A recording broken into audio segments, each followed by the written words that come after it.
to be well fed though. Let them be full.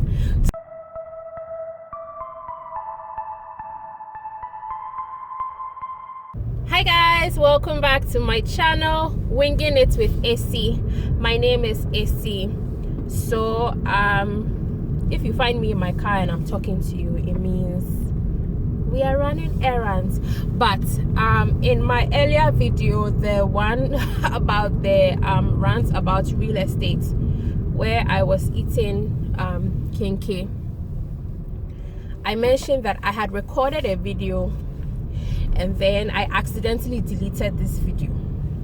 So I've decided to record it again and pray that I don't accidentally delete it again.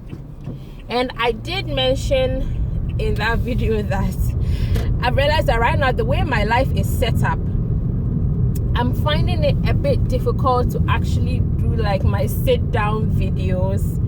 So I've decided to take the opportunity to record some of these videos while I'm driving. So basically killing two birds with one stone.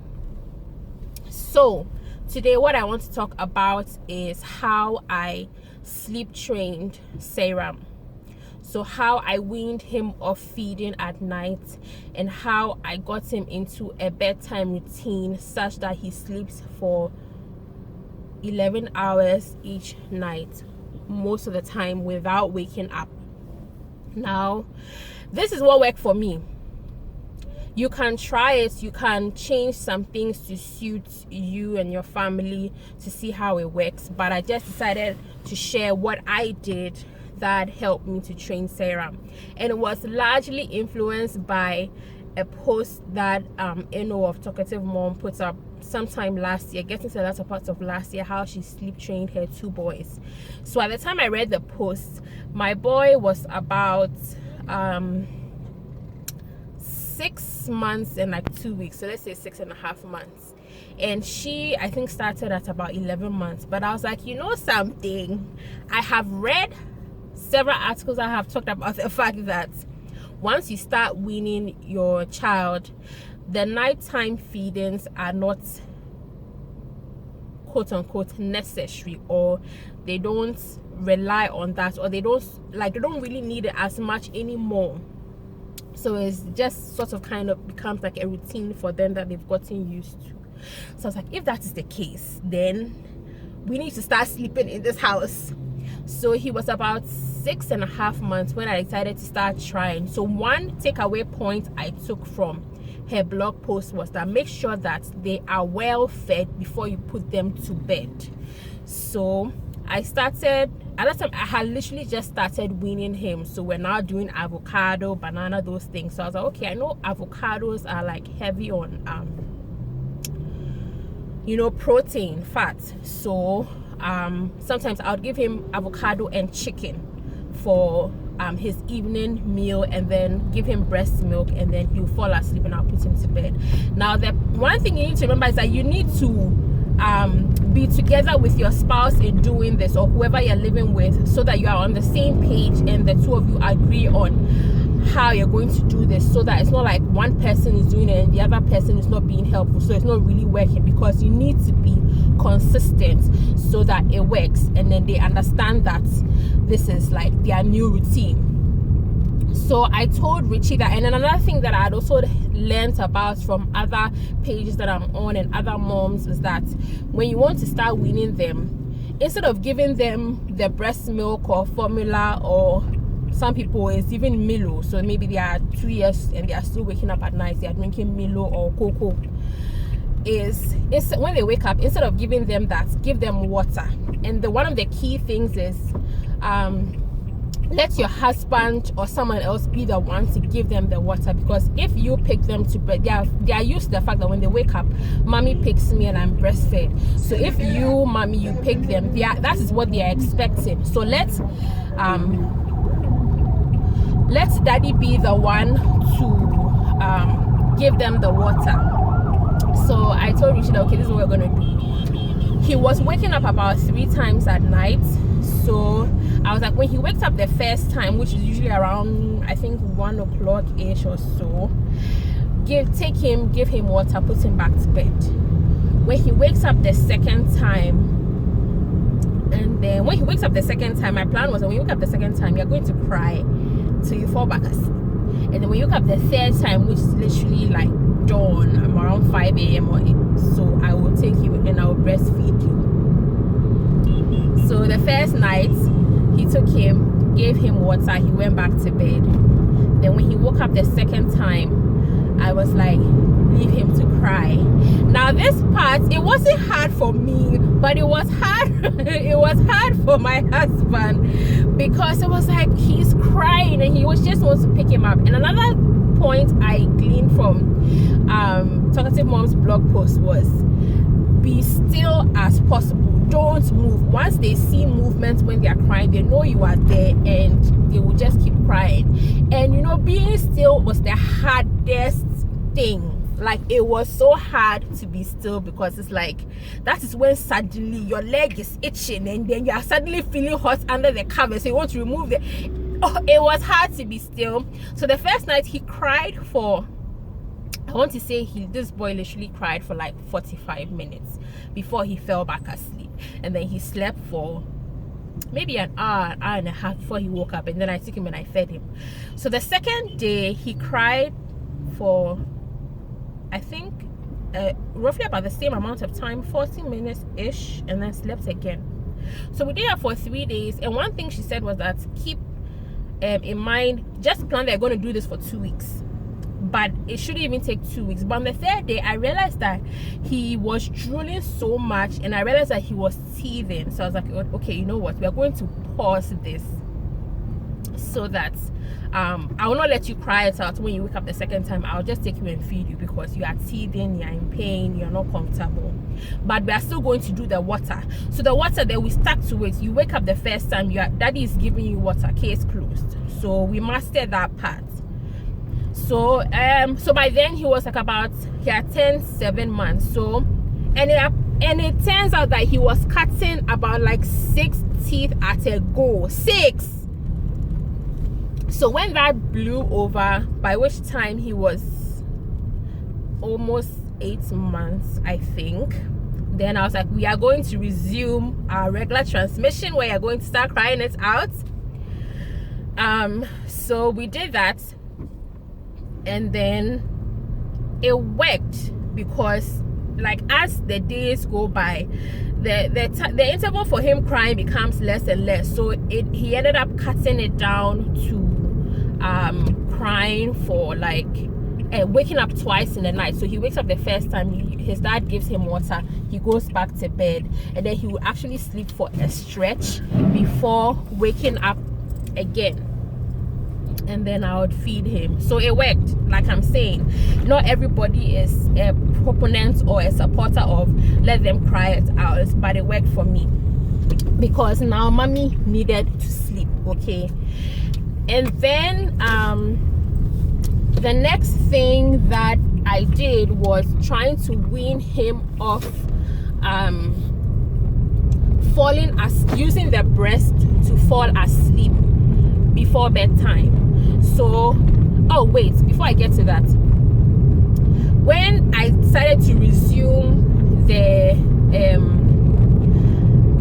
cry it out the second time you wake up, I had decided that, you know something, you need to even sleep a longer stretch before you wake up the first time. So that's when I started feeding him banku and okra. So I was like, you know something, we are going to eat heavy. So what I was doing was I was giving him banku and okra, like literally every night before bed. So banku and okra, so like they have to be well fed though, let them be full. So banku and okra, you drink some water, you drink breast milk, you go to bed, case die ever. And then so that's what I was doing. So he was sleeping longer before he wake up the first time. So that's one strategy I used. And then I've seen a seller come in, and I'm hoping that it is Asana. Me and my Asana, so that I can buy some. Asana, Pacho me tell me why.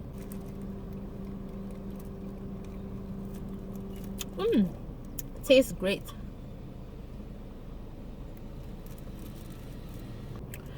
So okay, weaning him off breast milk in the evenings before bed. I didn't want him to, he was of course used to falling asleep at the breast, and I'll put him in his cot.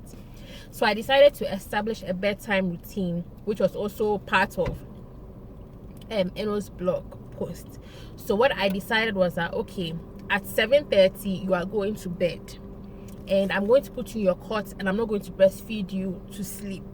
So first of all, once again, make sure that they are well fed, they are fine. And then so what I did was that when I get home and then I do a few things, I give him his bath, I feed him, then I breastfeed him. It doesn't matter where we've gotten to in the breastfeeding journey. If it's just been 5 minutes and it's 7:30, you are going into your cot. So at 7:30 I'll put him in his cot, put on the fan, put off the light, close the door.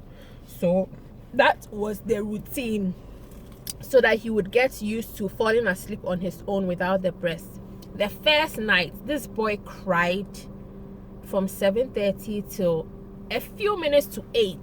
He cried, then he fell asleep. The second night, he cried for 10 minutes, then he was gone. The third night, he cried for literally 3 minutes, and he was gone. And after that, we have stuck to that, and he's used to that. So every night 7:30, and when I say that, people are surprised. Like if people come and visit, I'm like, oh, it's his bedtime. If I'm talking to someone, I'm like, oh, it's his bedtime, I'm going to be saying, like, they're surprised. I'm like, yeah, he has a bedtime, 7:30, but you're gone. So that's, and I feel like, of course, it's easy to train children to pick up, like their brains are very fertile at this age. So if you get them used to a routine, it's better than just leaving it to chance. Otherwise they grow up and they're used to this.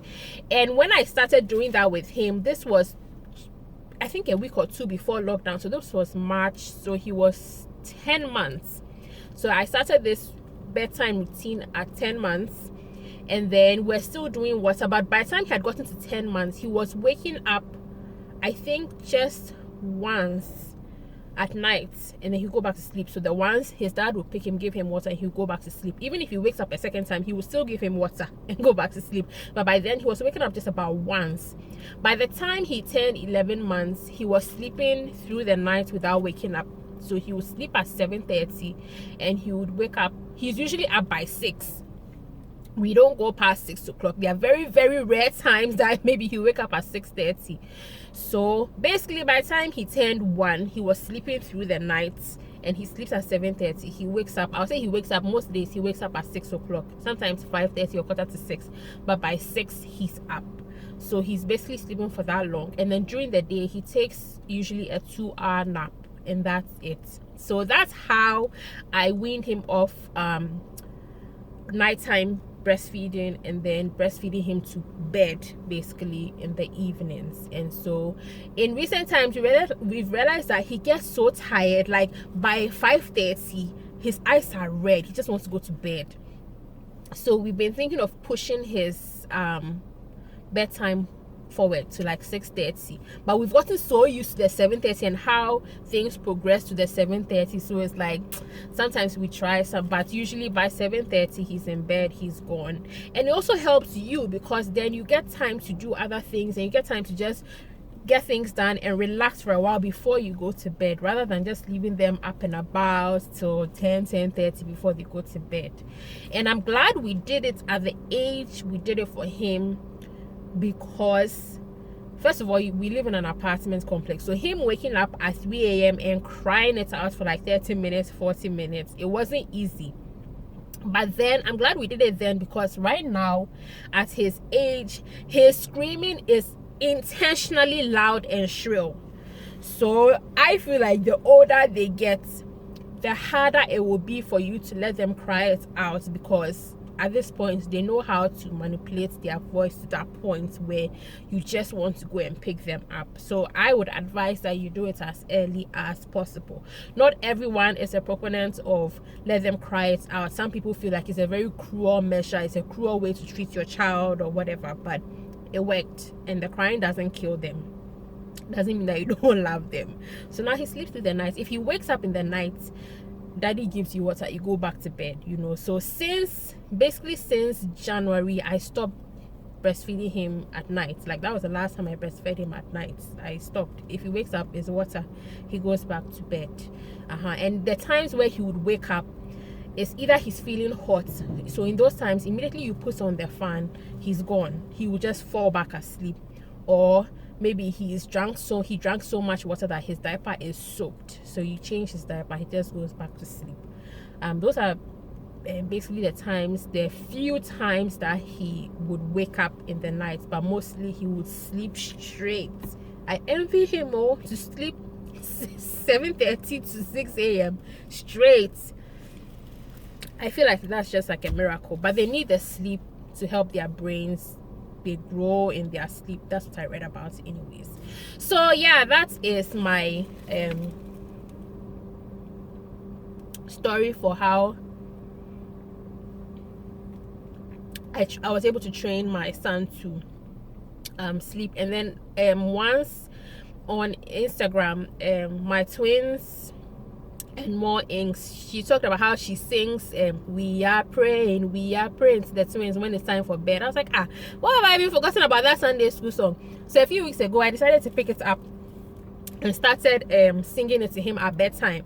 So when it's time to put him in his cot, then I'll sing it, and then I'll put him in his cot, pray over him, and then I would leave.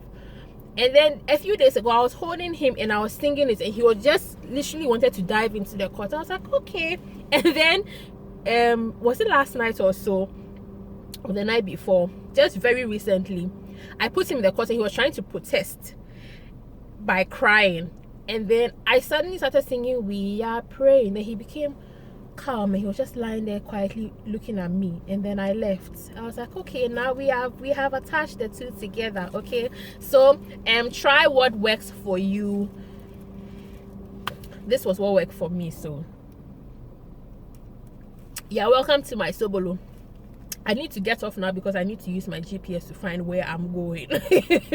So maybe I'll be back on here again when I'm done and I'm heading back to the other side of town. So thank you so much for watching this video, and I'll see you in my next one. Bye.